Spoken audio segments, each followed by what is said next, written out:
இயேசுவே நாங்கள் மன்றாடுகிறோம், கண்ணீரோடு உம்மை நாடுகிறோம். அன்பு சகோதரங்களே, மீண்டும் ஒரு நாள் பொழுதிலே உங்களை புதுவாழ்வு அருங்கொடை சேனலினூடாக உங்களை சந்திப்பதில் நான் மகிழ்ச்சி அடைகிறேன். அன்பு சகோதரங்களே, நாங்கள் செய்கின்ற இந்த பணியில் நீங்களும் பங்கு கொள்ள உங்களுக்கு ஒரு சந்தர்ப்பம் உண்டு. இதுவரை நீங்கள் இந்த சேனலை சப்ஸ்கிரைப் பண்ணாமல் இருப்பீங்க என்றால் சப்ஸ்கிரைப் பண்ணி அதுக்கு ஒரு லைக் கொடுத்தீங்க என்றால் இந்த இறைப்பணியில் நீங்களும் பங்கெடுக்கின்ற ஒரு ஊழியக்காரராய் மாறுவீங்க. நாங்கள் செய்கின்ற பணியில் உங்களுக்கும் பங்குண்டு. காரணம், நீங்கள் சப்ஸ்கிரைப் பண்ணி அதை லைக் பண்ணுவது மூலமாய் அநேகர் பார்ப்பதற்கு நீங்கள் இந்த செய்தியை எடுத்து செல்லுகிற பணியில் பங்கு கொள்கிறீங்க. ஆகவே நீங்கள் அதை செய்வீர்கள் என்ற நம்பிக்கையோடு இன்றைய நாளிலும் ஆண்டவருடைய வார்த்தைக்கு நாங்கள் எங்கள் உள்ளத்தை அவர் பக்கம் திருப்புவோம். தந்தை, மகன், தூய ஆவியின் பேராலே ஆமேன், ஆமேன். அன்பு சகோதரங்களே, இன்றைய தினத்திலும் எசேக்கியேல் புத்தகத்திலிருந்தும் மத்தேயு நற்செய்தியிலிருந்தும் வாசகங்கள் எடுக்கப்பட்டுள்ளது. ஆண்டவர் நாங்கள் இருக்கின்ற நிலையை பார்த்து, எங்கள் பாவ நிலையை பார்த்து எங்களை புறக்கணிக்கின்றவர் அல்ல. மாறாக நாங்கள் இருக்கின்ற நிலையில் இருந்து எங்களை உருமாற்றி எடுக்க விரும்புகின்ற தேவன். அதான் இந்த எசேக்கியேல் புத்தகத்திலே பார்க்கின்றோம். 36ஆம் அதிகாரம் 23வது வசனத்திலிருந்து 28வது வசனம் வரை இஸ்ரேல் மக்கள் கடத்தப்பட்டு துயரத்தையும் கஷ்டங்களையும் அடிமைத்தனத்தின் கொடூரத்தையும் அனுபவித்து கொண்டிருந்த காலத்தில் எசேக்கியேல் தீர்க்கதரிசி இந்த இறைவாக்கை உரைக்கின்றார். அந்த காலகட்டம் எப்படி என்றால், இஸ்ரேல் விழுந்து போன, எருசலேம் விழுந்து போனது, எருசலேம் தேவாலயம் அழிக்கப்பட்டது, மக்கள் சொந்த இடங்களில் இருந்து துரத்தப்பட்டார்கள். அப்பொழுது இந்த இஸ்ரேல் மக்களுக்குள்ளே ஒரு கேள்வி, கடவுள் எங்களை கைவிட்டு விட்டாரா? அவர்களுடைய உள்ளத்தில் இருந்த அதுதான் ஒன்று, ஆண்டவர் எங்களை கைவிட்டு விட்டாரா? அன்பு சகோதரங்களே, இஸ்ரேல் மக்களின் பாவமும் அவர்கள் ஆண்டவர் மீது நம்பிக்கை வைத்து வாழ தவறியதும் இந்த அழிவுக்கு காரணமாயிருந்ததை எசேக்கியேல் எடுத்து கூறுகின்றார். இருப்பினும் ஆண்டவர் அவர்களை மீண்டும் கட்டியெழுப்ப, மீண்டும் அவர்களை ஏற்றுக்கொள்ள ஆண்டவர் தனது அந்த அருளை காட்டுகின்றார், தன் விருப்பத்தை காட்டுகின்றார். அவர்கள் தகுதியானவர்கள் என்பதற்காக அல்ல, ஆண்டவரின் திருப்பெயரின் மகிமைக்காக ஆண்டவர் அவர்களை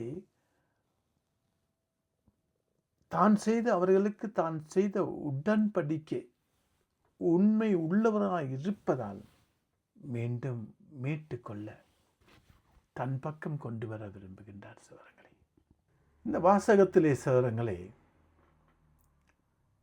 முக்கியமான ஒரு வார்த்தை, அந்த வார்த்தை, நான் தூய்மைப்படுத்துவேன், நான் புதிய இதயத்தை தருவேன், நான் புதிய ஆவியை உங்களுக்குள் வைப்பேன். அதாவது எங்கள் வாழ்விலே ஒரு மாற்றத்தை கொண்டு வர வேண்டும், ஒரு மாற்றம் வர வேண்டும் என்றால் அதை கடவுள் தான் ஆரம்பிக்க வேண்டும். சகோதரங்களே,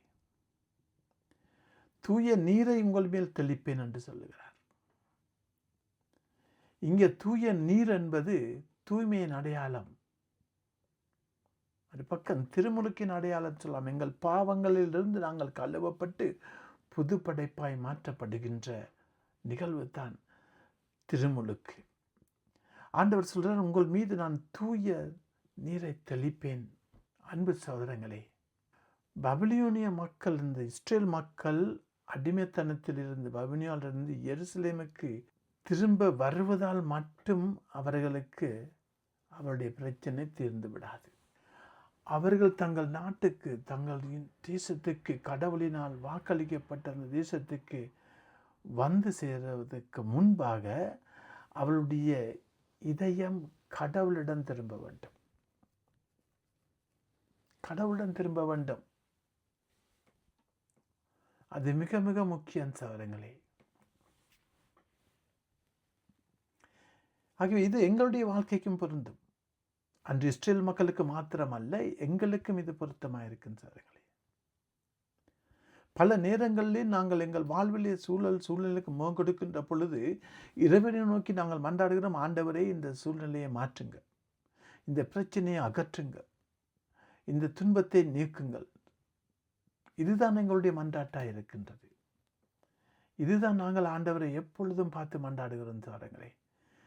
யாரும் துன்பத்திலே, கஷ்டங்களில், வேதனைக்குள்ளே, போராட்டங்களுக்குள்ளே இருக்க விருப்பம் இல்லை. ஆனால் ஆண்டவர் சில நேரங்களில் நம்மிடம் கூறுவது என்னவென்று சொன்னால், முதலில் உன் இதயத்தில், உன் உள்ளத்தில் நான் மாற்ற விரும்புகிறேன். எங்கள் உள்ளத்துக்குள் ஒரு மாற்றத்தை ஆண்டவர் விரும்புகிறார். நாங்கள் எந்த நிலையில் இருந்தாலும் என்ன, எங்கள் இதயத்தில் முதல் ஒரு மாற்றம் வர வேண்டும். நான் தவறு செய்கிறேன், நான் பாவத்தில் இருக்கிறேன், நான் பாவ வாழ்க்கை வாழுகிறேன், நான் அதை உணர்ந்து நான் என் உள்ளத்திலே ஒரு மாற்றத்தை ஏற்படுத்த தீர்மானம் எடுக்க வேண்டும். என் வாழ்வு மாற வேண்டும். என் இதயம் கடினமாக இருக்கின்ற என் இதயம், கடின இதயம் என்பது அது கடவுளுக்கு செவி கொடாத இதயம், கடவுளுடைய வார்த்தைக்கு கீழ்ப்படியாத இதயம். அதான் ஆண்டவர் சொல்றான், கல்லான இதயத்தை நான் அகற்றி சதையான இதயத்தை தருவேன். அந்த இதயம் ஒரு உணர்ச்சியை மட்டுமல்ல குறிப்பிடுகிறது சகோதரங்களே. அது ஒரு மனிதனுடைய வாழ்வில் இருக்கின்ற அவனுடைய எண்ணங்கள், விருப்பங்கள், முடிவுகள், வாழ்க்கையின் ஆழமான ஒரு மையமாக இருக்கின்ற இதயம் மிக முக்கியமானது. அங்குதான் எல்லாம் குடிகொண்டிருக்கின்றது. எல்லாம் அங்குதான் குடிகொண்டிருக்கின்றது. அதனால் தான் ஆண்டவர் சொல்லுகிறாரு, நான் கல்லான இதயத்தை எடுத்து உனக்கு நான் தசையுள்ள இதயத்தை தருவேன். அந்த தசையுள்ள இதயம் கடவுளுடைய குரலுக்கு பதில் அளிக்கின்ற ஒரு இதயமாயிருக்கும். ஆனால் கல்லான இதயம் எப்படி இருக்கும் என்றால், அதுக்கு மன்னிக்க முடியாதது உண்டாயிருக்கும். அதுக்கு மன்னிக்கக்கூடிய சுபாவம் இருக்காது, மாறுவதற்கு விருப்பம் இருக்காது, பிறரின் துன்பத்தை கண்டு மனம் இறங்க இடம் கொடுக்காது. கடவுளுடைய வார்த்தையை கேட்டாலும் ஒரு அசையாத, தங்கள் நிலையிலிருந்து மாறுபட அல்லது மாற்றத்துக்காக தாகத்தோடு தேடுகின்ற இதயம் அற்றவர்களாயிருப்பார். ஆனால் கடவுள் அப்படிப்பட்ட எங்கள் இதயத்தை மாற்ற விரும்புகிறார். இதயத்தை, அந்த கல்லான இதயத்தை எடுத்து போட்டு எமக்கு ஒரு புதிய இதயத்தை ஆண்டவர் வைப்பேன் என்று சொல்லுகிறார். நான் உங்களுக்கு ஒரு புதிய இதயத்தை தருவேன்.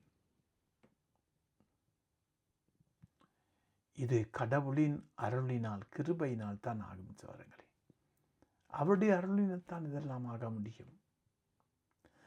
ஆகவே ஆண்டவரே, என்னை நான் மாற்ற முடியாது, நீர்தான் என்னை மாற்ற வேண்டும். நீர் எனக்குள் வந்து எனக்குள் ஒரு மாற்றத்தை கொண்டு வர நான் இடம் கொடுக்கின்றேன் என்று ஆண்டவரிடம் நாம் சரணடைய ஆயத்தமாக வேண்டும் சகோதரங்களே. நாங்கள் எப்பொழுது ஆண்டவரிடம் சரணடைகின்றோமோ, ஆண்டவர் அவருடைய ஆவியை, வார்த்தை சொல்லும்படி என் ஆவியை உங்களுக்குள் வைப்பேன், அவருடைய ஆவியை எங்களுக்குள் புகுத்துவார் ஆண்டவர்.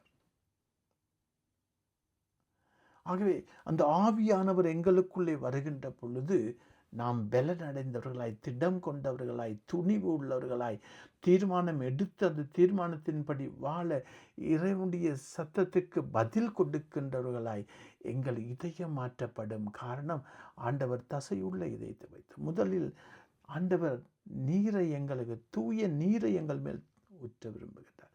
நாங்கள் தூய நீரினாலே தூய்மையாக்கப்படுகிறோம். திருமுழுக்கின் வழியாய் தூய்மையாக்கப்படுகின்ற எங்கள் வாழ்வில் ஆண்டவர் புதிய இதயத்தை வைக்கின்றார்.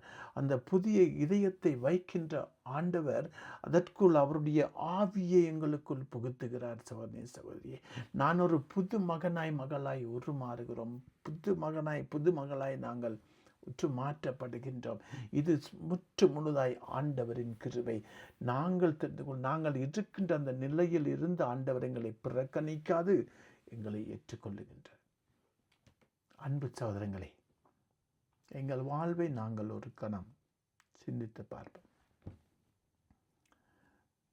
நற்செய்தி வாசகத்தில் என்றால் பார்க்கின்றோம், திருமண விருந்துக்கு அழைப்பு பெற்றவர்களுடைய நிலை எப்படி இருக்கின்றது. ஒருவர் திருமண வீட்டை ஆயத்தப்படுத்துகின்றார். எல்லாம் ஆயத்தங்களும் முடித்துவிட்டு அழைப்பு விடுக்கப்பட்டவர்களுக்கு செய்தியை சொல்லி அனுப்புகிறார். விருந்துக்கான எல்லா ஆயத்தங்களும் ஏற்பாடு ஆகிவிட்டது, வாருங்கள் என்று அவர்களை அழைத்து வர சொல்லி தன் பணியாளரை அனுப்புகின்ற பொழுது ஒவ்வொருவரும் ஒவ்வொரு சாட்டு சொல்லி போகின்றார்கள். ஒவ்வொருவரும் ஒவ்வொரு சாட்டு சொல்லி கொண்டு போகிறார்கள். இறுதியில் அந்த தலைவர் என்ன செய்கிறாரு? பணியாளரை அனுப்புகிறாரு. வழியோரமாய் போய் பாருங்கள், அங்கு யாரெல்லாம் இருக்கிறார்களோ அனைவரையும் அழைத்து கொண்டு வாங்க. திருமண விருந்து அந்த வீட்டு நிறைந்திருக்க வேண்டும் என்று பார்க்கின்றார். எல்லாரையும் கூட்டிட்டு வாங்க. ஆகவே இதனூடாக என்ன செய்தி சொல்லப்படுகின்றால், ஆண்டவரின் விருந்துக்கு, அந்த திருமண விருந்துக்கு ஆண்டவருடைய அழைத்தல் எல்லாருக்கும் உண்டு, அனைவருக்கும் உண்டு. பலவீனமானவனா பலன்வானா இருந்தால் என்ன, பாவியா இருந்தால் என்ன, எல்லாருக்கும் உண்டு, எல்லாருக்கும் உண்டு. சகோதரங்களே, எல்லாரையும் அழைத்து வர சொல்லுகிறார். எல்லாரையும் அழைத்து வந்தாலும் தலைவன் வருகிறாரு. வந்து விருந்து பந்தியை வந்து பார்த்த பொழுது அங்கு ஒருவர் திருமண ஆடை என்று இருக்கின்ற ஒருவரை பார்க்கின்றார். திருமண ஆடை என்று இருக்கிற ஒருவரை பார்க்கின்றார். அன்பு சகோதரங்களே, இன்றைக்கு எசேக்கியேல் சொன்னது போல நாங்கள் இருக்கின்ற நிலையில் ஆண்டவர் எங்களை புறக்கணிக்கல. எல்லாரையும் ஆண்டவர் அரவணைக்கின்றார், ஏற்றுக்கொள்கிறாரு. எல்லாரையும் ஆண்டவர் தன் பக்கம் கொண்டு வர விரும்புகின்றாரு. கொண்டு வருகின்றவர்களுக்கு ஆண்டவர் முதல் என்ன சொல்கிறாரு? என் தூய நீரை உங்கள் மேல் தெளிப்பேன், உங்களுக்கு புதிய இதயத்தை வைப்பேன், என் ஆவியை உங்களுக்குள் புகுத்துவேன். ஆகவே இங்கு திருமண விருந்துக்கு எல்லாரையும் அழைத்து வர சொல்கிறார். அனைவரையும் எல்லா விதமானவர்களும் கொண்டு வரப்படுகிறார்கள், வந்து அமர்கிறார்கள். அங்கு ஒருவர் திருமண ஆடையின்றி இருப்பதை காணுகின்றார். அவர் புதுப்பிக்கப்பட்டிருக்க வேண்டும். இங்கு எசேக்கியேல் சொன்னது போல அவர் தூய நீரினாலே அவர் தூய்மையாக்கப்பட்டிருக்க வேண்டும். அவருக்கு புதிய இதயம் கொடுக்கப்பட்டிருக்க வேண்டும். அவருக்கு ஆண்டவரின் ஆவி புகுத்தப்பட்டிருக்க வேண்டும். அழைப்பு பெற்றவருக்கு, அழைக்கப்பட்டவருக்கு ஆண்டவரின் அருளினாலே அது கொடுக்கப்பட்டிருக்கும். சகோதரி சகோதரி, ஆகவே எங்கள் அனைவருக்கும் இந்த அழைத்தல் உண்டு. ஒவ்வொருவருக்கும் இந்த அழைத்தல் உண்டு. இந்த அழைத்தல் ஆண்டவருடைய சுத்த கிருபையினால் சகோதரங்களே, கிருபையினால்.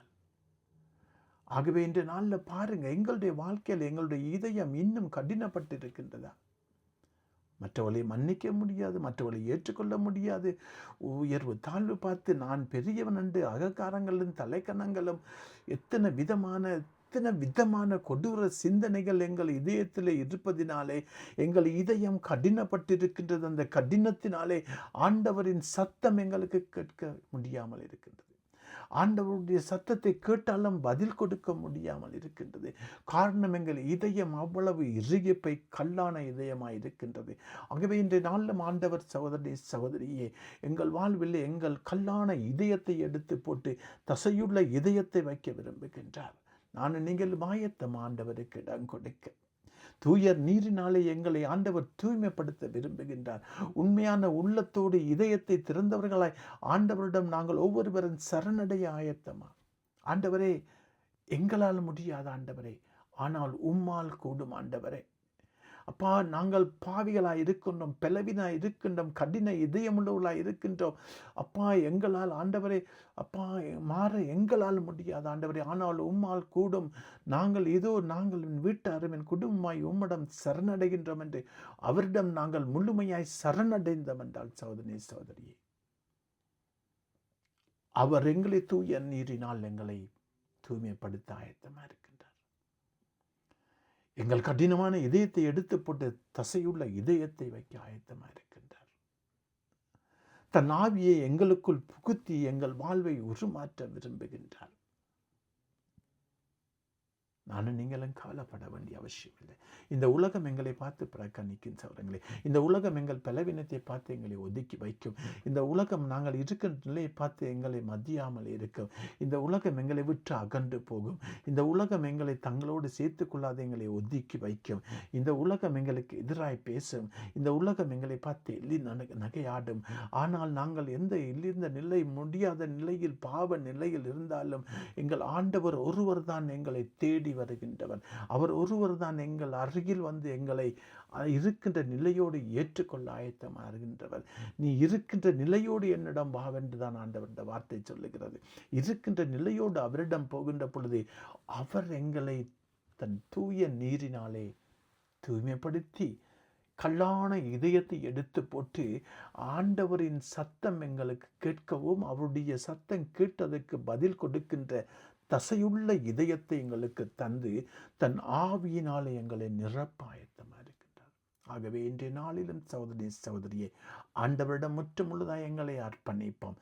குடும்பமாய் அர்ப்பணிங்க, கணவன் மனைவியாய் ஆண்டவரிடம் சரணடைங்க, பெற்றோர் பிள்ளைகளாய் ஆண்டவரிடம் சரணடைங்க.